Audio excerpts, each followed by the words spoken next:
everybody. I'm Astarat, a mentor at Clatterpult.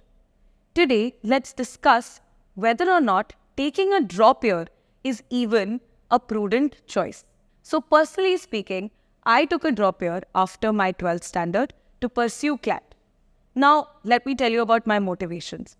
Up until 12th standard, I wasn't really aware that CLAT was even an option.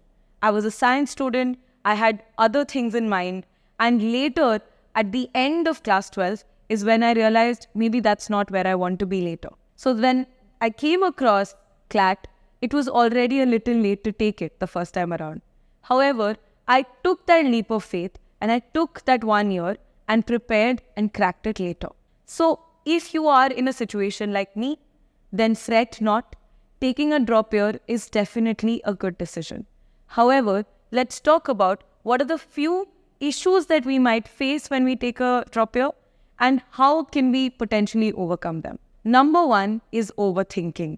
The issue with having so much time to yourself is the fact that if you do not set a good routine on a day-to-day basis, you might get into the loop of overthinking. And especially with today's social media being such a rage, you might just become extremely distracted, be on the social media apps, or just in general waste time. We want to avoid that. So if you want to take a drop year, be so sure that you will engage in studying for a good few hours every single day. For that, you have to create a routine. Now, how can we create a routine? Really depends on what sort of a day you are looking at. Let's say I had coaching center that I went to. Once before I went to the coaching center, because I had it in the morning, I would wake up, I would do current affairs for the day, then I would go to the coaching center, do my studies there, come back, practice everything that I've already done at the center for that day. Then if there was a mock that I had taken in the weekend, I would analyze that mock. If I do not have a mock that I had taken, then I would do sectional tests from the coaching center that I was going to. Clatterpult has a varied range of mocks. They have a weekly mock. They also have sectional tests. They also have workbooks. So the content that you will get here would be very helpful. But other than that, another thing that really helped me was having peers around me that were in similar situation like I was. For example, I went for a batch where a lot of people were also taking drops. So when other people around me were also taking a drop year, it didn't seem like that big a deal to me. Otherwise, my peers or my friends from school were already in colleges and they were in this next phase of their life and I was not.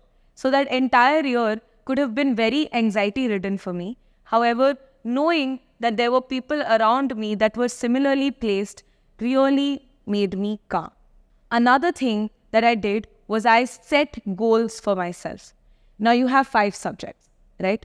Now you might be strong at some of them, weak in some of them, and just neutral in some. The idea is that by the end of your preparation, you have to be at the top of the game in all 5. How do you do that? First of all, we have to identify our weaknesses. So take the first month into your preparation to identify what your weaknesses are. Once you've understood that, okay, maybe you lack in maths, maybe your speed of doing calculations is not fast enough, maybe you lack in vocabulary, maybe your reading speed is not that good, maybe your current affairs you're not very well versed with, or maybe you're not understanding the passages for legal.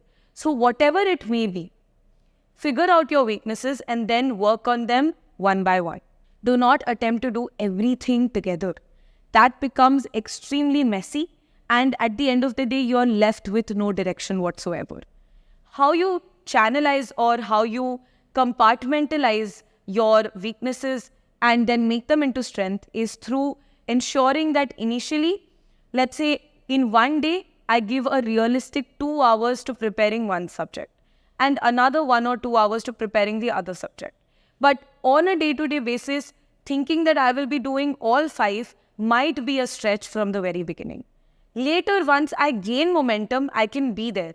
But right now, I need to focus on 1 or 2 subjects per day to ensure that I'm maximizing what I'm learning on a day-to-day basis. So doing that really helps. Taking a mock every week is very important. However, let me warn you, the very first mock you take for CLAT is not your value in any way. A lot of people get discouraged from the very first mock they take and the marks they get. But understand this, you have not prepared at all. You don't even know very well about the format of this paper. What are you expected to know for this paper?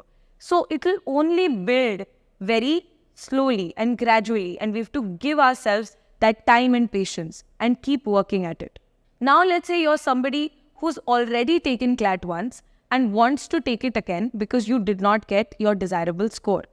Even this, I would highly recommend, because firstly, you have to ask yourself, was there anything in your preparation that was left out last year which you believe you can work on this year? Ask yourself an honest question. If your answer is yes, my preparation could have been much better. There were these multiple issues that I had with my preparation last time, which I will rectify this time around, then your answer should definitely be a yes. However, if you believe that you worked as well as you could have last time around, and there isn't much substantially that you can add through this entire year that you'll get to yourself, then maybe you need to reconsider whether or not you should take a drop at all. Another recommendation would definitely be joining a coaching center. Now, a lot of people prefer to do it online. A lot of people prefer to do it offline. For me personally, an offline coaching center really worked because, again, I could see my peers around me. I could see teachers. If I wanted to be motivated, I could speak to multiple people. This amount of socializing that I was getting to do beyond my household really helped, because otherwise, when you're in a drop year, you tend to cocoon yourself. There are people who, in fact, move to new cities, stay in hostels and prepare. You can do that too, depending on what your priorities are. With respect to how should you go about thinking of the increase in your mock marks, this is another issue that I had. At one point, my mock marks just stagnated. I wasn't getting anywhere. Like there was maybe like a 1 or 2 mark increase every mock, sometimes even a decrease. You have to understand that each mock is also very subjective in nature, which is why there is not always a standard marking in CLAT either. If one year the cutoff goes to 90, the other year the cutoff might go till 100. So there is never a standard cutoff either, because it is a very subjective paper. So are your mocks. Each mock is extremely subjective. What you could potentially be looking at is where do you stand in terms of rankings inside your coaching center? Or if it is an All India mock, then you can look at your All India rank. So it is a very subjective thing that you have to take into account. More than that, analyzing every mock is extremely important. This is what I believe. A mock that is not analyzed is a mock that is wasted. As long as you have just ticked on what you believed was correct and you've gotten the marks, that has not added anything to your preparation. What adds value to your preparation is when you understand where in the mocks did you go wrong, what do you need to improve on, what did you get right also. So through this, you analyze and understand and learn from each and every mock. This is very important. Now, another thing we can do is towards the end of our preparation, once we're done with all the fixed syllabus for CLAT, whatever are the variable syllabus that is left, for that, what you can do is towards the end, start taking more and more mocks. In the last month of my preparation, I was taking a mock almost every other day. And with that, I was also analyzing it subsequently. What I also did was I started taking those mocks at the same duration or at the same time as when my CLAT paper was scheduled. So my CLAT paper was scheduled around 2 to 4. So I took mocks every day or every other day from that time frame. So I ensured that my body clock was ready to realize that it needs to be attentive from 2 p.m. to 4 p.m. because otherwise it tends to be nap time, and I didn't want my body to not be as concentrated and hyper-focused as is necessary. Another thing that you can do is set realistic expectations for yourself. Okay, so if you have, let's say, 5 topics under a subject that you need to cover, then realistically only keep 1 or 2 topics per week for you to cover. If you cram up the syllabus inside your schedule, thinking that you have a lot of time for yourself and therefore you should be able to do all of this, you will only be beating yourself down. Realistically, you will not be able to complete the syllabus. Therefore, a realistic standard of setting syllabus is very important. And I hope you do that. With that, I think I've given enough tips. I do believe that if you want to attempt or take another attempt at CLAT, you should definitely go for it. With that comes the idea that you have to be sure of the fact that you will give enough hours every day. You have to be dedicated to the cause and you have to work hard. All the best. Thank you.